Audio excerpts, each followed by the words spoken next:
Hi friends, ക്യാറ്റ്സിൻ്റെ മറ്റൊരു വീഡിയോയിലേക്ക് സ്വാഗതം. ഞാൻ സജി. അപ്പോൾ ഇന്ന് നമ്മൾ എടുക്കുന്ന വീഡിയോ എന്ന് പറയുന്നത് സംസ്ഥാന സേനകളിലേക്കുള്ള ഫിസിക്കൽ ടെസ്റ്റിൻ്റെ 5ാമത്തെ ഐറ്റമായ ക്രിക്കറ്റ് ബോൾ ത്രോയെ പറ്റിയാണ്. ബോൾ ത്രോ എങ്ങനെ ഇഞ്ചുറി ഇല്ലാതെ നമുക്ക് വർക്കൗട്ട് ചെയ്തെടുക്കാം, ഇതിന് എന്തൊക്കെ വർക്കൗട്ടുകളാണ് ചെയ്യേണ്ടത്, പ്രീ വർക്കൗട്ടുകൾ എന്തൊക്കെ ചെയ്യണം, എങ്ങനെ നിങ്ങളുടെ ജോയിൻസിന് പെയിൻ ഇല്ലാതാക്കിയെടുക്കാം, ഇതൊക്കെയാണ് നമ്മളുടെ വീഡിയോയിലൂടെ നമ്മൾ ഇന്ന് പറഞ്ഞു തരാൻ പോകുന്നത്. ഓക്കെ, അപ്പോൾ എല്ലാവരും വീഡിയോയിലേക്ക് ഡയറക്റ്റ് നമുക്ക് കടക്കാം.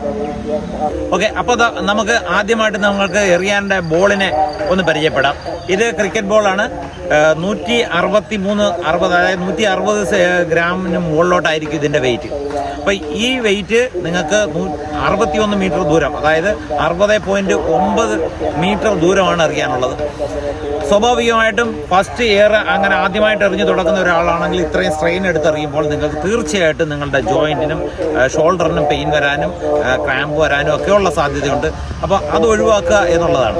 പിന്നെ രണ്ടാമത് ഞാൻ നിങ്ങളെ പരിചയപ്പെടുത്തുന്നത്, നമുക്ക് ക്രിക്കറ്റ് ബോളിൽ സാധാരണ കുട്ടികൾ കളിച്ചുകൊണ്ടിരിക്കുന്ന ബോളാണ്. അല്പം വെയിറ്റ് കൂടുതലാണ്. ഇതുകൂടാതെ ഒരു ടെന്നീസ് ബോൾ കൂടി ഉണ്ടാവും, പച്ച കളറിലുണ്ടാവുന്ന. അതിന് ഒരു 35-40 ഗ്രാം മുതലും എപ്പോട്ട് വെയിറ്റാണ്. ഇതൊരു 120 ഗ്രാമോളം ഇതിന് വെയിറ്റ് വരും. അപ്പോൾ നിങ്ങൾ പ്രാക്ടീസ് സെക്ഷനിൽ, അതായത് ആദ്യം തുടങ്ങുന്ന ഒരാൾ സ്വാഭാവികമായിട്ട് ഈ ബോളിൽ തുടങ്ങുന്നതായിരിക്കും എന്തുകൊണ്ടും ഉത്തമം. ഇനി നമുക്ക് എന്തൊക്കെ വർക്കൗട്ടുകളാണ്, പ്രീ വർക്കൗട്ടുകളാണ് ക്രിക്കറ്റ് ബോളിന് തുടങ്ങുന്നതിന് മുമ്പായിട്ട് ചെയ്യേണ്ടത് എന്നുള്ളത് ഇപ്പോൾ ഞാൻ ഒരു ഇൻഡിവിജ്വലിനെ വെച്ച് നിങ്ങൾക്ക് തുടങ്ങി കാണിച്ചു തരാം. സ്വാഭാവികമായിട്ടും വെയിറ്റ് കൂടിയ ആൾക്കാർക്കാണ് കൂടുതലും പെയിൻ വരാനുള്ള സാധ്യത. കാര്യം വെയിറ്റ് കൂടുതലായിരിക്കും, അതോടൊപ്പം തന്നെ നിങ്ങളുടെ മസിൽസ് അത്രയും അങ്ങോട്ട് ഉറച്ചിട്ടുണ്ടാവില്ല. അതുകൊണ്ട് തന്നെ നിങ്ങൾ പ്രീ വർക്കൗട്ടുകൾ ചെയ്തതിന് ശേഷം മാത്രമേ ക്രിക്കറ്റ് ബോൾ എറിഞ്ഞ് തുടങ്ങാവുള്ളൂ. ഓക്കെ, അപ്പോൾ വർക്കൗട്ടുകൾ നമ്മൾ സ്റ്റാർട്ട് ചെയ്യുകയാണ്. ജസ്റ്റ് കൈ ഒന്ന് കറക്കുക. 1-2 പ്രാവശ്യം നമ്മൾ ചെയ്യുന്നുള്ളൂ, നിങ്ങൾക്ക് കൂടുതൽ പ്രാവശ്യം ചെയ്യും. ഓക്കെ, ഓക്കെ, ഈ മസിൽ ചെവിയോടെ ചേർന്ന് പോകും. ഓക്കെ, ഓക്കെ, തിരിച്ച് very good, super. Body straight ആയിട്ട് തന്നെ നിൽക്കണം. ഇത് വെയിറ്റ് വെച്ച് നിങ്ങൾക്ക് ചെയ്യാം, നല്ല കട്ടയോ അല്ലെങ്കിൽ ഡംബിൾസോ ഒക്കെ വെച്ച് വേണമെങ്കിലും ചെയ്യാം. ഓക്കെ, ഓക്കെ,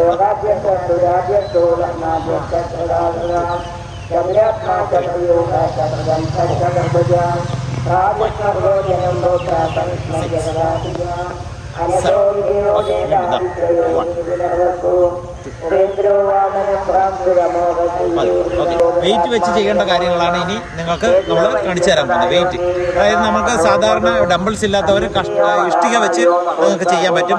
ഇനി പുഷപ്സ് വേരിയസ് പുഷപ്സ് ചെയ്യുക. അതിന് മെയിനായിട്ട് നിങ്ങൾ നോക്കേണ്ട ഡയമണ്ട് പുഷപ്പ്, അതായത് കൈ ഈ ആകൃതിയിൽ വെച്ചിട്ട് പുഷപ്പ്സ് അടിക്കും. ഓക്കെ, വെയിറ്റ് കൂടിയ ആൾക്കാർക്ക് ഡയമണ്ട് പുഷപ്പ് അടിക്കുക സ്വാഭാവികമായിട്ടും പാടുള്ള കാര്യമാണ്. എന്നിരുന്നാലും ആദ്യം നോർമൽ പുഷപ്പ്, പിന്നെ ഡയമണ്ടിലേക്ക് പോവുക. ഡൗൺ,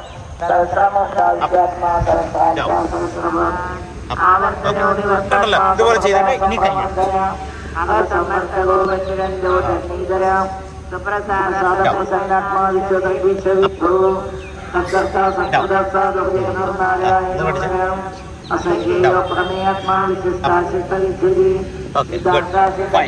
അപ്പോൾ ഈ തരത്തിൽ നിങ്ങളുടെ ഷോൾഡറിന് ചെറിയ വർക്കൗട്ടുകൾ ചെയ്യുക. ഇതിന് ശേഷം നിങ്ങൾ ഇതിലേക്ക് കടക്കുക, ബോൾ ത്രോയിലേക്ക് കടക്കുക. ഓക്കെ, അപ്പോൾ ഡയമണ്ട് പുഷപ്പ് ചെയ്യാൻ പറ്റാത്ത ആൾക്കാരുണ്ടെങ്കിൽ സ്വാഭാവികമായിട്ട് നിങ്ങൾ ഇച്ചിരി വെയിറ്റ് ഡംബിൾസ് ഉപയോഗിച്ചോ, ഡംബിൾസ് ഇല്ലാത്തവരുതാണ്ട് നമ്മുടെ ഇഷ്ടിക ഉപയോഗിക്കുക. ഇഷ്ടിക ഡ്രൈ ആയിട്ടുള്ളതാണെങ്കിൽ നമുക്ക് ഒരു 600-650 ഗ്രാം മുതൽ വെയിറ്റ് ഉണ്ടാവും.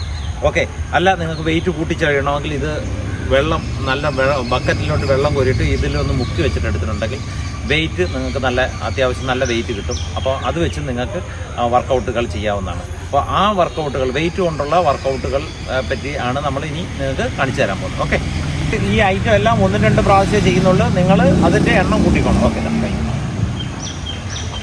നിങ്ങളുടെ ഷോൾഡറിന് ബലം വർദ്ധിക്കാൻ വേണ്ടിയിട്ടാണ് ഇങ്ങനെ ചെയ്യുന്നത്. ഓക്കെ, ഇതൊരു 10 ടൈംസ് ചെയ്യുക. ഓക്കെ, ഇനി 1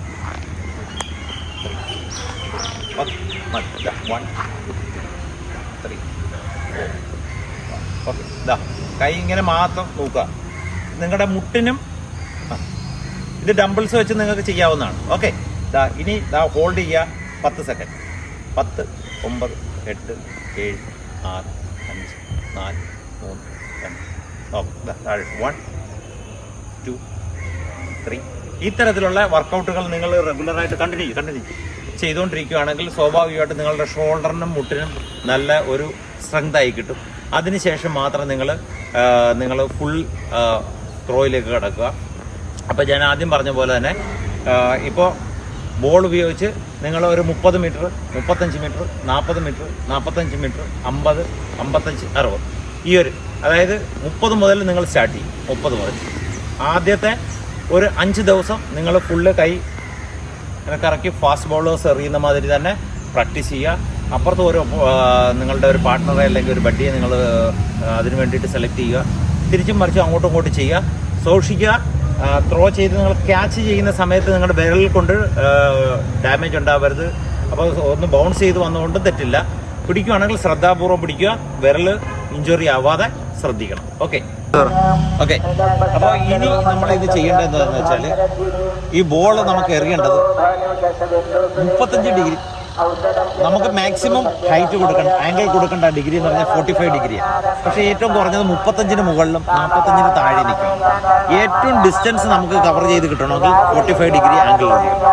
സ്റ്റിച്ച് ബോൾ ആണെങ്കിൽ, ഇത്തരത്തിൽ സ്റ്റിച്ച് ബോൾ ആണെങ്കിൽ നമ്മൾ ഇതിൻ്റെ നടു ഇങ്ങനെ പിടിക്കും.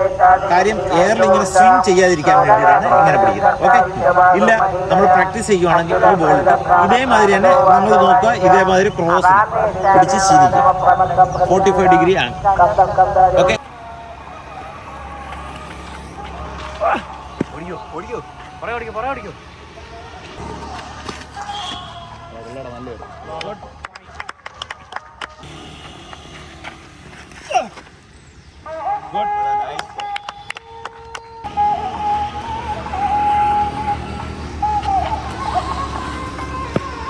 അതെന്ത് പറ്റിയെന്നറിയാമോ?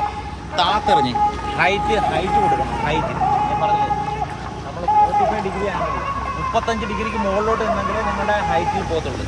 45 ഡിഗ്രി ആണെങ്കിൽ വരെ താന്ന് പോയി കഴിഞ്ഞാൽ ഡിസ്റ്റൻസ് പോകുന്നില്ല. നമുക്കൊരു 30 മീറ്റർ 35 മീറ്റർ വരെ കിട്ടത്തുള്ളൂ. നമുക്ക് 35 മീറ്റർ പോരാ, നമുക്ക് 61 മീറ്റർ വേണം മിനിമം. ആ രീതിയിലേ അറിയാവൂ കേട്ടോ.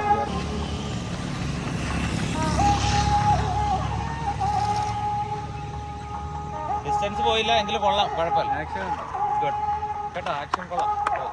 ഫസ്റ്റ് സ്റ്റേജിൽ ഒരു കാരണവശാലും നിങ്ങൾ ഇത്ര ദൂരം എറിയണ്ട. ഫസ്റ്റ് സ്റ്റേജ് എറിയുമ്പോൾ ഇങ്ങനെ കൈ കറക്കി, കൈ കറക്കി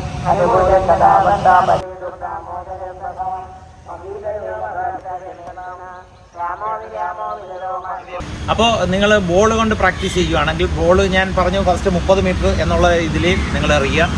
ഇതിന് ശേഷം നിങ്ങൾക്ക് പറ്റുന്നില്ലെങ്കിൽ അതിന് മുമ്പായിട്ട് നിങ്ങൾക്ക് ചെയ്യാവുന്നതാണ്. ഇതേമാതിരി ഭിത്തിയിലേക്ക് നോക്കുക. ഏതെങ്കിലും മതിലോ ഭിത്തിയോ വാട്ടവർ നിങ്ങളുടെ വീടിൻ്റെ ഭിത്തിയൊക്കെ ആകാം. വീട്ടിലാണെങ്കിൽ നിങ്ങൾ ശ്രദ്ധിക്കുക, അഴുക്ക് പറ്റാതെ ഭിത്തിയിൽ ഒരു പേപ്പർ ഒട്ടിച്ചതിന് ശേഷം മാത്രം അറിയും. ഓക്കെ. ബോൾ എറിത്തു, ബോൾ റിട്ടേൺ വരുന്നു, നമ്മൾ പിടിക്കും, ക്യാച്ച് ചെയ്യുന്നു. ഇതൊരു 10 ടൈംസ് പ്രാക്ടീസ് ചെയ്യുക. എല്ലാ ദിവസവും ഇതൊരു 10 ടൈംസ് പ്രാക്ടീസ് ചെയ്യുക. ഓക്കെ. ഇങ്ങനെ ഒരു 10 ടൈംസ് പ്രാക്ടീസ് ചെയ്യുക.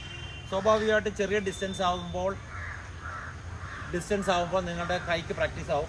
ആദ്യം ഒരു 10 മീറ്ററിൽ നിൽക്കുക, വീണ്ടും കുറച്ച് 5 അടി വീതം ബാക്കിലോട്ട് പോവുക, ബൗൺസ് ചെയ്ത് ബോൾ വരണം. ഓക്കെ. അതായിരിക്കണം നിങ്ങളുടെ ലക്ഷ്യം. ബൗൺസ് ചെയ്ത് അടുത്തത് ഇങ്ങനെ ബൗൺസ് ചെയ്ത് ബോൾ വരണം. ഇതിന് ശേഷം നിങ്ങൾ ഹൈറ്റ് കൊടുത്തിട്ടുണ്ടെങ്കിൽ സ്വാഭാവികമായിട്ടും നിങ്ങളുടെ ഡിസ്റ്റൻസ് വർദ്ധിച്ചുകൊണ്ടേയിരിക്കും. നിങ്ങളുടെ കൈക്ക് ഡാമേജ് ഉണ്ടാകത്തുമില്ല. ബോളിൻ്റെ ഡിസ്റ്റൻസ് എറിയുന്ന ത്രോയുടെ ഡിസ്റ്റൻസ് കൂടിക്കൊണ്ടേയിരിക്കുകയും ചെയ്യും. ഒരിക്കൽ കൂടി പറയുകയാണ്, ഈ ബോളും പച്ച ടെന്നീസ് ബോളുണ്ട്. ആദ്യം എറിയുമ്പോൾ നിങ്ങൾ ടെന്നീസ് ബോൾ വെച്ച് എറിയുന്നതായിരിക്കും നല്ലത്. പ്രാക്ടീസ് ചെയ്യുന്നത് എപ്പോഴും വെയിറ്റ് കുറഞ്ഞുള്ള ബോൾ കൊണ്ട് ചെയ്യുക.